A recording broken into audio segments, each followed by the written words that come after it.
Subscribe now and press the bell icon. Never miss an update. Hello friends, welcome to our mathematics world, AIMS Academy, Chidawa.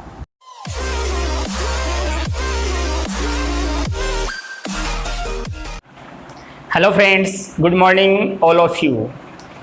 Welcome back to AIMS Academy, Chidawa. हमने हमारे previous lecture के अंदर Euler's theorem के बारे में discuss किया था, उसी को कंटिन्यू रखते हुए हम देखते हैं कि पहले मैं थोड़ा सा रिकॉल करवाता हूँ कि मैंने बताया था कि एफ एक्स वाई जो है वो होमोजीनियस फंक्शन है, होमोजीनियस फंक्शन है डिग्री एन का। कि अगर एफ एक्स वाई आपको एक होमोजीनियस फंक्शन दिया हुआ है डिग्री एन का, देन आयलर्स थ्योरम ये बोलती थी कि x into del F by del x plus Y into del F by del Y equal to N F होगा, एन एफ होगा। इसके ऊपर हमने कुछ क्वेश्चंस किए थे कि इस टाइप का कोई भी हमें होमोजीनियस फंक्शन दिया हुआ है डिग्री एन का, और ये अगर पूछ रहा है तो उसकी वैल्यू n इंटू एफ आएगी, n इंटू एफ आएगी। तो इस थ्योरम का हमने यूज किया था। अब इसे थोड़ा सा आगे बढ़ते हैं। तो नेक्स्ट थ्योरम है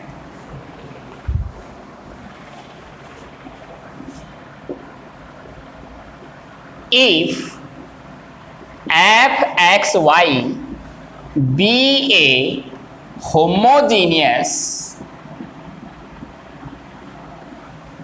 फंक्शन of xy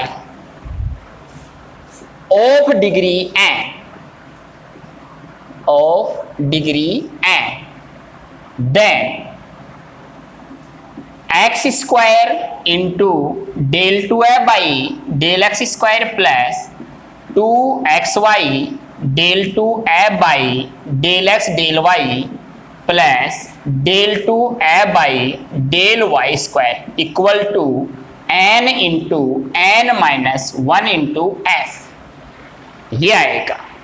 तो ये कह रहा है कि अगर एफ एक्स वाई आपका होमोजीनियस फंक्शन है, एक्स और वाई दो वेरिएबल्स के अंदर कितने डिग्री का, एन डिग्री का, तो अगर आपको ये वैल्यू पूछे तो ये थ्योरम ये कहती है कि इसकी वैल्यू ये आएगी N into N minus one into जो भी फंक्शन आपको गिवन है, फंक्शन आपको गिवन है। तो ये प्रूफ करना है, जैसे हमने आयलर्स थ्योरम प्रूफ की थी वैसे ही हमें ये प्रूफ करना है कि अगर क्वेश्चन में हमें ऐसी शक्ल दिखे तो हम ये काम करेंगे, ये काम करेंगे तो हमारा आंसर आ जाएगा, हमारा आंसर आ जाएगा। तो हमें ये प्रूफ करना है। तो करते हैं प्रूफ हिंदी मीडियम स्टूडेंट्स के लिए कि यदि एफ एक्स वाई एक्स और वाई में एन घात का समघात फलन है, एन घात का समघात फलन है, तो ये होगा, ये प्रूफ करना है, ये प्रूफ करना है। तो एफ एक्स वाई आपको समघात फलन दिया हुआ है और कितनी घात का दिया हुआ है, एन घात का दिया हुआ है, एन घात का दिया हुआ है। तो इसको प्रूफ करने के लिए देखो कि आयलर्स थ्योरम हमारी पढ़ी हुई है, तो आयलर्स थ्योरम पढ़ी है तो उसको हम यूज कर सकते हैं, उसको यूज कर सकते हैं। तो हमें गिवन है कि F X Y homogeneous function है डिग्री एन का, तो मैं मान सकता हूँ ये चीज, ये मान लूँ कि एफ एक्स वाई एन घात का क्या है, समघात फलन है, समघात फलन है। तो आयलर प्रमेय हम लगा सकते हैं, लगा सकते हैं कि आयलर प्रमेय से हमारे पास x into del F by del x plus Y into del F by del Y equal to N F होता है, ये हम जानते हैं। तो हम इस चीज को यूज करें। तो since F X Y be a homogeneous function of degree N, of degree N, then by Euler's theorem,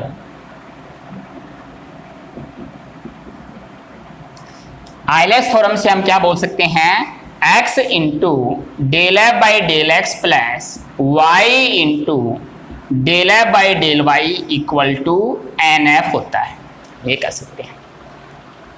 तो हिंदी मीडियम के स्टूडेंट्स लिखेंगे चूंकि एफ एक्स वाई एन घात का समघात फलन है इसलिए आयलर परमेसी ये हो जाएगा। तो इसको मैं कोई इक्वेशन नंबर 1 दे देता हूं कि ये मेरी इक्वेशन नंबर 1 है कि अगर F X Y homogeneous function होगा डिग्री एन का तो हम आयलर थ्योरम से डायरेक्ट ये बोल सकते हैं क्योंकि हमने प्रूफ कर रखी है। अब इससे हमें ये बनाना है, तो ये बनाने के लिए इसको देखो ध्यान से, क्या चाहिए, del two by del x square चाहिए। इसका मतलब del I by del x तो मेरे पास है, इसका एक बार पार्शियल डेरिवेटिव कर दूं मैं एक्स के रेस्पेक्ट में तो del two by del x आ जाएगा। ऐसे मुझे del two by del Y square भी चाहिए, तो एक बार किसके रेस्पेक्ट में कर दूं, वाई के रेस्पेक्ट में कर दूं तो del two by del Y square आ जाएगा। उसके बाद देखेंगे ये लेके आने के लिए क्या करना पड़ेगा। तो हम एक बार x के रेस्पेक्ट में पार्शियली डिफरेंशिएशन कर दें इसका, यानी आंशिक अवकलन कर दें हिंदी मीडियम के बच्चों के लिए, और एक बार y के रेस्पेक्ट में क्या कर दें, आंशिक अवकलन कर दें। हम ये दो काम करें, डिफरेंशिएटिंग पार्शियली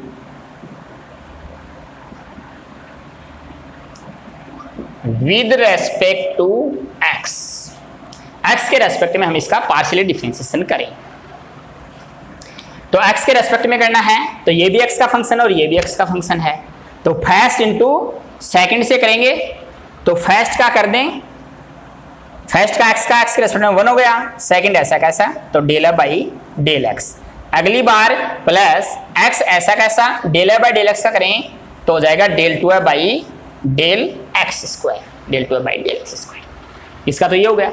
अब इसका प्लस, अब क्योंकि ये y है और जब भी मैं x के रेस्पेक्ट में पार्शियली करता हूं उस टाइम y को कांस्टेंट मानना पड़ता है, तो y कांस्टेंट रहेगा और कांस्टेंट करूंगा तो क्या हो जाएगा, 0 हो जाएगा। तो इसका तो 0 हो जाएगा, केवल इसका होगा, तो ये हो जाएगा y into del two F by del x del Y equal to N constant है इसका होगा नहीं, और एफ का क्या हो जाएगा del F by del x, del F by del x. तो मेरे पास आ गया कि del two F by del x square आ गया, मुझे ये चाहिए था, del two F by del x del y भी आ गया। अब del two F by del x ऐसा था एक्स स्क्वायर चाहिए, इसका मतलब इसको एक्स से क्या कर दो, मल्टीप्लाई कर दो। इस पहले del F by del X को उधर ले जाऊं तो del F by del X मुझे इधर नहीं चाहिए, तो del F by del X को मैं उस साइड लेके जा रहा हूं, तो यहां से क्या हो जाएगा,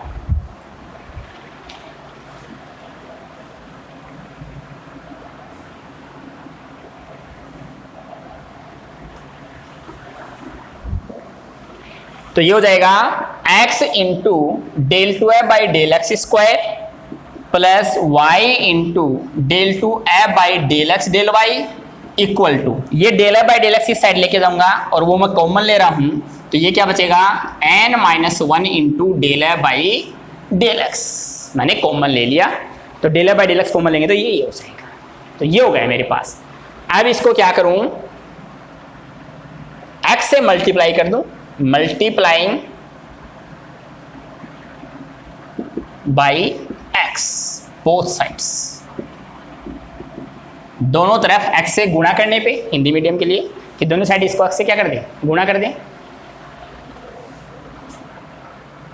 तो x से मल्टीप्लाई करेंगे तो ये एक्स स्क्वायर हो जाएगा डेल टू है by del x square plus ये हो जाएगा x into Y del two है by del x del Y, और इधर भी x से मल्टीप्लाई किया तो ये हो जाएगा n minus 1 into x del है बाई डेल एक्स।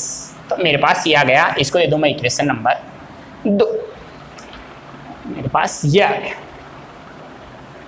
तो हमारी एक चीज मैच करेगी कि X square into del two है बाई डेल एक्स स्क्वायर आ गया। ऐसे ही मैं इसका y के रेस्पेक्ट में और कर दूं और फिर y से क्या कर दूं, मल्टीप्लाई कर दूं।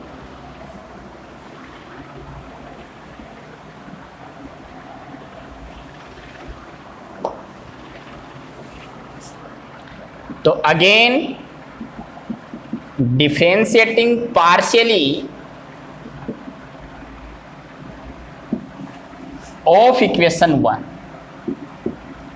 विद रेस्पेक्ट टू y, कि पुनः समीकरण 1 का y के सापेक्ष आंशिक अवकलन करने पर, तो y के सापेक्ष आंशिक अवकलन करें हम इसका, तो y के रेस्पेक्ट में करेंगे तो उस टाइम x कांस्टेंट रहेगा, तो x का तो होगा नहीं, del F by del X का हो जाएगा del two F by del x del Y, या बोले तो del Y del x, plus अगली बार y का y के रेस्पेक्ट में 1 हो जाएगा, तो del F by del Y ऐसा कैसा, तो del F by del Y, फिर y ऐसा कैसा, del f by del y का करेंगे तो del two f by del y square equal to n constant है और f का करेंगे तो del f by del y, del f by del y, ये हो जाएगा। तो सेम जैसे x का किया था कि x का किया तब y को कांस्टेंट माना, अब y के रेस्पेक्ट में हुआ तो x कांस्टेंट रहेगा।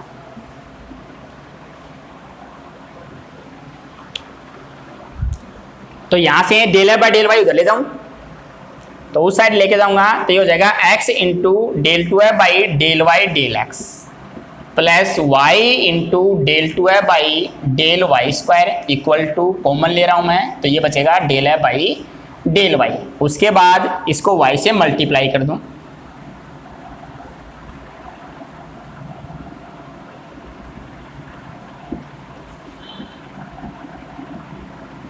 तो y से मल्टीप्लाई करेंगे तो यह आ जाएगा आपका x into Y del two f by del Y del x plus Y square del two f by del Y square equal to n minus one y into del f by del y, equation number 3 ये आ गया। उसके बाद इन दोनों क्या कर दें, add कर दें तो हम क्या करें, इक्वेशन 2 प्लस इक्वेशन 3 कर दें। तो इक्वेशन 2 प्लस 3 करेंगे तो लेफ्ट हैंड साइड में लेफ्ट हैंड साइड ऐड होगी तो ये आएगा X Y into del two F by del x del Y और ये del two F by del Y del x. तो क्योंकि एफ आपको होमोजीनियस फंक्शन दिया हुआ है, इसका मतलब होमोजीनियस फंक्शन अगर हो तो उस टाइम होमोजीनियस का मतलब वो कंटिन्यूस बन जाएगा और कंटिन्यूस फंक्शन के लिए चाहे आप del two F by del x del Y find करो चाहे आप del two F by del Y del X find करो, दोनों इक्वल आते हैं। तो ये दोनों इक्वल होंगे तो इक्वल होंगे तो ये इसमें क्या हो जाएगा, ऐड हो जाएगा। तो ऐड करेंगे तो ये क्या बन जाएगा, लेफ्ट हैंड साइड हो जाएगी X square del two F by del x square plus 2xy, क्योंकि xy ये है आपका और एक xy ये है, ये दोनों चीज सेम है तो ये क्या हो जाएगा 2xy del two F by del x del y plus Y square into del two F by del Y square. Left hand side ये बन जाएगी। रीजन क्या है कि del two F by del x del Y और del two F by del Y del x equal आएंगे। हर जगह ऐसा नहीं होता है, केवल फंक्शन कंटिन्यूअस होगा तो ऐसा होगा। तो यहां आपका होमोजीनियस फंक्शन है, ये कंटिन्यूअस होगा। राइट हैंड साइड में राइट हैंड साइड ऐड करूं तो राइट हैंड साइड इससे तो है n minus one into x del F by del x और इसकी राइट हैंड साइड है plus n minus one into Y del F by del Y del F by del. तो left hand side तो मेरी match होगी कि left hand side में तो मुझे वही बनाना था। राइट हैंड साइड में इन दोनों में से n माइनस वन कॉमन है तो n माइनस वन कॉमन ले लूँ मैं तो ये बनेगा x into del F by del x plus Y into del F by del Y del F by del y, ये बना। तो यहाँ से ये जो था वो मेरी इक्वेशन नंबर 1 में इसकी वैल्यू n इंटू एफ थी। इक्वेशन नंबर 1 देखो आप, equation number 1 Euler's theorem use की थी और आइलर्स थ्योरम से x into del F by del x plus Y into del F by del Y equal to N F होता है। तो इक्वेशन नंबर 1 यूज करूँ यहाँ पे तो इसको एन एफ लिख सकता हूँ मैं, तो ये हो जाएगा एन एफ किससे, यूजिंग इक्वेशन 1, इक्वेशन 1 का यूज करने पे। तो यहाँ से n को पहले लिख लूँ तो ये वो ये कह रहा था n into N minus one into f आएगा और लेफ्ट हैंड साइड थी x square into del two F by del x square plus 2xy del two F by del x del y plus Y square del two F by del Y square. यही आपको proof करना था कि इसकी जो value है वो n into N minus one into f आएगी। लेकिन कब कंडीशन, कि जब आपका एफ एक्स वाई जो है वो होमोजीनियस फंक्शन होना चाहिए डिग्री n का, डिग्री n का। तो जब भी आपको क्वेश्चन में कभी भी अगर क्वेश्चन के अंदर आपको ये चीज़ दी हुई हो लेफ्ट हैंड साइड में और राइट हैंड साइड में कुछ भी हो तो इसका मतलब ये हुआ कि इस थ्योरम की तरह हम काम करेंगे कि पहले उसमें आइलर्स थ्योरम लगाएंगे, आइलर्स थ्योरम लगा के एक बार उसका x के रेस्पेक्ट में पार्शियल डिफरेंशिएशन करेंगे, एक बार उसका y के रेस्पेक्ट में पार्शियल डिफरेंशिएशन करेंगे और एक इक्वेशन को x से मल्टीप्लाई करेंगे दूसरी को y से मल्टीप्लाई करेंगे और ऐड कर देंगे। ऐड करते लेफ्ट हैंड साइड आ जाएगी, फिर राइट हैंड साइड की सेटिंग कर लेंगे जैसा क्वेश्चन में चाहिए वैसा, क्वेश्चन में चाहिए वैसा। तो अगर क्वेश्चन के लेफ्ट हैंड साइड में क्वेश्चन में यानी आपको ऐसी शक्ल दिखे तो हम ये प्रोसेस फॉलो करेंगे, ये प्रोसेस फॉलो करेंगे। और डायरेक्ट एग्जाम में ये भी प्रूफ करवाता है कि ये प्रूफ कीजिए, ये प्रूफ कीजिए। इसके बाद हम देखते हैं हमारे नेक्स्ट वीडियो लेक्चर में इसका यूज क्या है।